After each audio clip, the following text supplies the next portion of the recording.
আসসালামু আলাইকুম গাইস, আজকে আমি আপনাদের জন্য নতুন আরেকটি রেসিপি নিয়ে আসলাম। সেটা হচ্ছে মালাই কেক।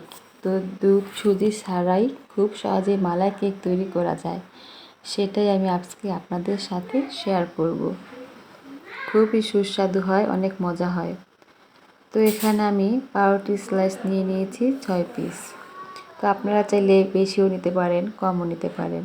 তো আমি সাইডের কালারগুলা কেটে রেখে দিচ্ছি।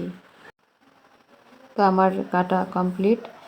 এখন আমি এই রুটিগুলিকে একটু ছেঁকে নেব। তো মিডিয়াম আঁচেই আমি রুটিগুলিকে এপিট ওপিট ছেঁকে নেব। তো হালকা একটু কালার আসলেই আমি তুলে নেব। তো যে এরকম করে আমি সবগুলি ছেঁকে নিয়েছি। তারপর আমি ফ্রাই প্যানে দিয়ে দিলাম একটু ঘি। এখন আমি কাজু বাদাম, পেস্তা বাদাম একটু হালকা ভেজে নিচ্ছি, কিশমিশ। তো আমার ভাজা হয়ে গেছে। এখন আমি দিয়ে দিলাম চিনি। তো চিনিটাকে একটু ক্যারামেল তৈরি করব, যাতে দুধের কালারটা সুন্দর হয়। তো আমি এখন দুধ দিয়ে দিলাম। তো এই দুধ দিয়ে আমি মালাই তৈরি করব।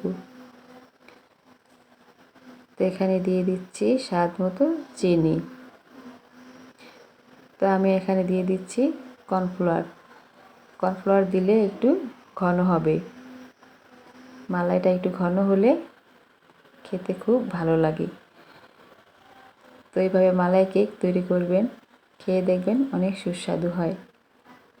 তো আমি এখানে 6 পিস পাউরুটি স্লাইস নিয়ে নিয়েছি।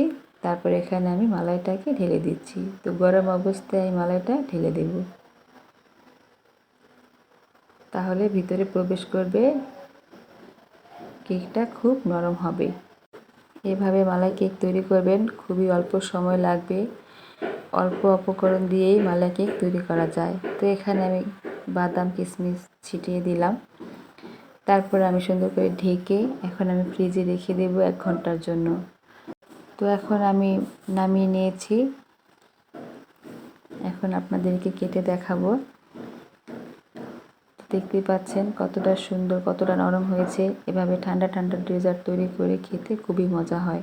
তা আমার ভিডিও যদি আপনাদের ভালো লেগে থাকে তাহলে অবশ্যই আমাকে একটি লাইক দিবেন, সাবস্ক্রাইব করে আমার পাশে থাকবেন। ধন্যবাদ।